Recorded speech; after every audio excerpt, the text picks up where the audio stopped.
प्रिय विद्यार्थियों, हम बात कर रहे थे जर्मन जोग्राफर्स की कि जर्मन जोग्राफर्स का भौगोलिक विचारधारा के क्षेत्र में क्या योगदान रहा, या ये कहना चाहिए कि भूगोल के विकास में क्या योगदान रहा।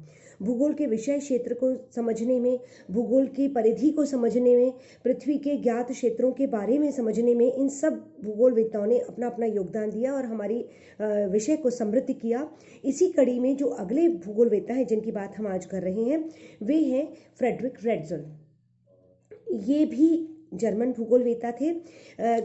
जब हम हम्बोल्ट और रिटर की बात करते हैं तो उन दोनों की एक समकालीन व्यवस्था के बाद, या ये कहना चाहिए एक समकालीन योगदान के बाद जब हम आगे बढ़ते हैं तो 1844 से 1904 का समय, जो 19वीं शती के ख़त्म होते होते 20वीं शती के प्रारंभ तक का जो समय है, 19वीं शती का जो अंत है, वहाँ पर रेट्ज़ल की उपस्थिति भौगोलिक जगत में मिलती है, जिनका योगदान भी भूगोल के क्षेत्र में नकारा नहीं जा सकता।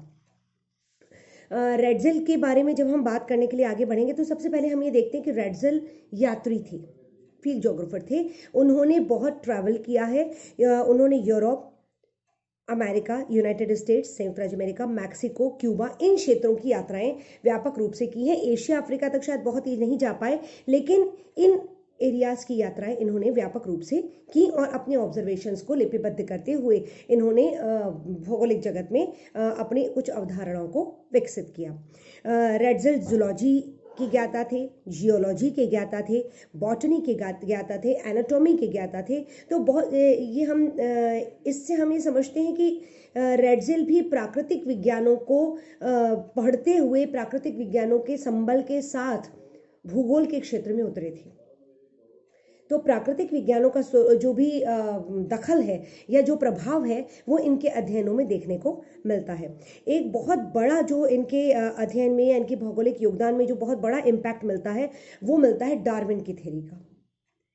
जो डार्विन ने जीवों के विकास की जो अवधारणा प्रस्तुत की थी, जो सर्वाइवल ऑफ द फिटेस्ट की जो अवधारणा प्रस्तुत की थी, उसका बहुत बड़ा इम्पैक्ट रेट्ज़ल के विचारधारा में मिलता है। और रेट्ज़ल उस डार्विन की जो जीवों पर जो विकास की जो थ्योरी थी, जो सिद्धांत था, उसको इन्होंने बाकी सारी चीज़ों पर भी अप्लाई करने की कोशिश की है। इन्होंने लैंडफॉर्म्स तक पर भी अप्लाई करने की कोशिश की है। तो इनका सारा जो अध्ययन था वो बहुत कुछ डार्विन की थ्योरी से मिलता जुलता था, या डार्विन की थ्योरी से प्रभावित मिलता है। हमें मिलता जुलता तो नहीं हम कहेंगे, पर डार्विन की थ्योरी से प्रभावित मिलता है।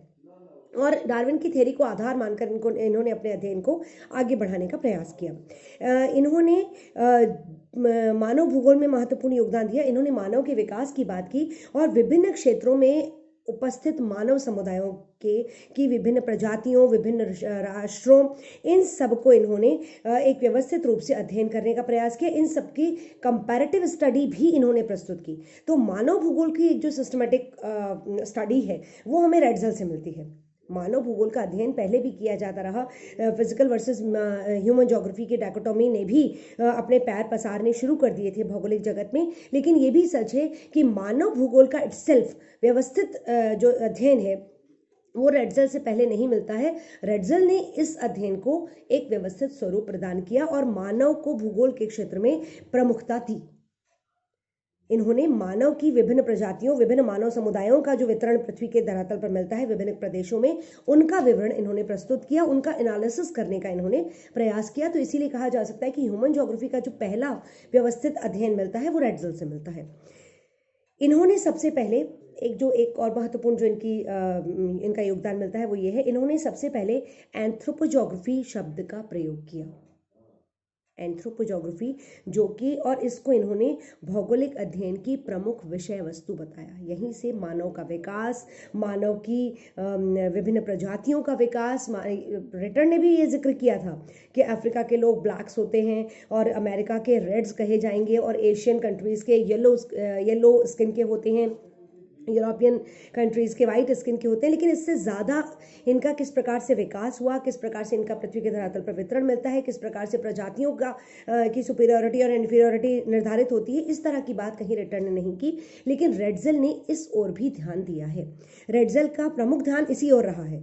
रेट्ज़ल वॉज अ ह्यूमन जोग्राफर। इन्होंने ये बताने का प्रयास किया कि भौगोलिक अध्ययन की प्रमुख विषय वस्तु एंथ्रोपोजोग्राफी है, जिसमें हम मानव को केंद्र में रख सकते हैं। तो इसके ये बात करते समय जब ये संयुक्त राज्य अमेरिका गए तो वहाँ पर इन्होंने वहाँ की अर्थव्यवस्था का, वहाँ के समाज का अध्ययन किया, रेड इंडियंस की जीवन शैली का अध्ययन किया। इनकी यात्राएं वहाँ के मानव समुदायों से जुड़ी थी। पूर्ववर्ती जो भी ट्रैवलर्स हुए हैं, जिन्होंने भी यात्राएं की हैं, उन्होंने जिन क्षेत्रों की यात्राएं की, उनके विवरणों में उन क्षेत्रों का मानव समुदाय कम मिलता है, फिजिकल ज्योग्राफी ज़्यादा मिलती है, फिजिकल एस्पेक्ट्स का विवरण ज़्यादा मिलता है। लेकिन इन्होंने अर्थव्यवस्था का, समाज का, वहाँ के निवासियों की जीवन शैली का अध्ययन मुखर रूप से किया और उसको विश्व के समक्ष प्रस्तुत किया और उसके आधार पर अपनी अवधारणाओं के विकास का प्रयास किया। तो रैट्ज़ल को ह्यूमन ज्योग्राफी में इनका योगदान के नाम पे के रूप में जाना जा सकता है। इसके अलावा नीग्रोज, अफ्रीकन जो कंट्रीज़ हैं वहाँ पे, और जो भी चाइनीज़ जो लोग रहे, इन क्षेत्रों का जब इन्होंने की यात्राएं की तो इनका उन्होंने संयुक्त राज्य अमेरिका में मिलने वाली प्रजातियों की जीवन शैली से तुलनात्मक अध्ययन भी प्रस्तुत किया।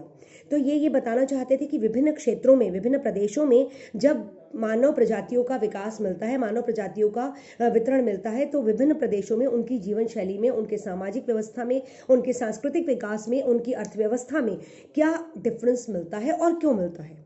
नेचुरली जब हम क्या की बात करते हैं तो क्यों उसमें समाहित होता है, तभी हम अध्ययन को विश्लेषणात्मक दृष्टि से देख पाते हैं। इसलिए ये अध्ययन रैट्ज़ल के जो भी अध्ययन है, जो भी विवरण है, उनमें मिलता है। इन्होंने कल्चरल लैंडस्केप के डेवलपमेंट की बात की। इन्होंने ये जानने का प्रयास किया कि किसी भी प्रदेश में सांस्कृतिक भूदृश्य की रचना कैसे होती है। भौतिक प्रतिरूपों के विकास का अध्ययन भी इन्होंने किया, लेकिन यहाँ इन्होंने ये विश्लेषित करने का प्रयास किया कि भौगोलिक प्रतिरूपों के विकास, या ये कहना चाहिए कि भौतिक प्रतिरूपों के विकास से सांस्कृतिक प्रतिरूपों का या सांस्कृतिक भूदृश्य का विकास किस प्रकार से प्रभावित होता है और किस प्रकार एक भौगोलिक परिदृश्य में एक सांस्कृतिक भूदृश्य का निर्माण होता है। Physical landscape as well as development of cultural landscape, ये बात इन्होंने कही। विभिन्न भौतिक तत्वों और अवस्थितियों का, लोकेशंस भी इन्होंने, सिर्फ फिजिकल ज्योग्राफी में इन्होंने लोकेशंस को भी इनकॉर्पोरेट किया और इन्होंने कहा कि विभिन्न भौगोलिक तत्वों, जो भी फिजिकल फिनोमेना किसी भी प्रदेश में व्याप्त हैं, और जो लोकेशन है उन प्रदेशों की, उनका मानव जीवन पर क्या प्रभाव पड़ता है और उस प्रभाव से के फलस्वरूप मानव जीवन वहाँ पे किस प्रकार से डेवलप होता है, किस प्रकार से सांस्कृतिक भूदृश्य डेवलप होता है, उसकी बात इन्होंने की। इनका जो वर्क है, इनकी जो प्रमुख कृति है, वो एंथ्रोपोजोग्राफी के नाम से आई है, जिसमें इन्होंने मानव का प्रथम व्यवस्थित अध्ययन प्रस्तुत किया है। मानव का भौगोलिक दृष्टि से जो व्यवस्थित अध्ययन है वो एंथ्रोपोजोग्राफी में मिलता है, जो रैट्ज़ल की कृति है। इसके प्रथम संस्करण में इन्होंने मानव संस्कृति के संदर्भ में प्रकृति की प्राकृतिक परिस्थितियों का व्यवस्थित अध्ययन प्रस्तुत किया है। मतलब मानव संस्कृति कैसे डेवलप हो रही है, किन प्राकृतिक परिस्थितियों में। जैसा कि मैंने आपको बताया कि भौतिक परिदृश्य में सांस्कृतिक परिदृश्य का, भूदृश्य का निर्माण कैसे हो रहा है, कैसे उसकी रचना होती है, कैसे फिजिकल ज्योग्राफी या फिजिकल जो फिनोमेना है वो इम्पैक्ट करते हैं ह्यूमन सोसाइटी और कल्चर को। इस बात को स्पष्ट करते हुए इन्होंने इस मानव का जो वितरण है, विभिन्न मानव प्रजातियों का, विभिन्न मानव सभ्यताओं का जो वितरण है समस्त विश्व में, उसकी बात उन्होंने की, उसका विवरण इन्होंने प्रस्तुत किया और वो एक व्यवस्थित अध्ययन इन्होंने उसमें प्रस्तुत किया। दूसरा संस्करण जो इनका निकला एंथ्रोपोजोग्राफी का, उसमें जो एक महत्वपूर्ण एस्पेक्ट सामने आया वो ये था कि इन्होंने environment dominated man response approach के तहत अपना अध्ययन प्रस्तुत किया। Environment dominated man response approach मतलब एनवायरनमेंट के प्रभाव से मनुष्य किस प्रकार से, एनवायरनमेंट की किस प्रकार की जो भी परिस्थितियां हैं, उन परिस्थितियों पे मानव रिस्पॉन्ड कैसे करता है, उस पर मानव अपनी प्रतिक्रिया कैसे देता है। मानव कुछ चीज़ों को काउंटर करेगा, कुछ चीज़ों का क्या प्रतिकार करेगा और कुछ चीज़ों के साथ सामंजस्य स्थापित करेगा। तो कौन सी भौतिक परिस्थितियों के साथ किस प्रकार से मानव रिस्पॉन्ड करता है, प्रतिक्रिया देता है, और उसके आधार पर कौन सा कल्चरल लैंडस्केप डेवलप होता है, ये सारी चीज़ें इन्होंने स्पष्ट की। इनका अध्ययन मिलता है जिसको हम कहेंगे environment dominated man response approach. यहीं पर इन्होंने रीजनल अप्रोच भी दर्शाया,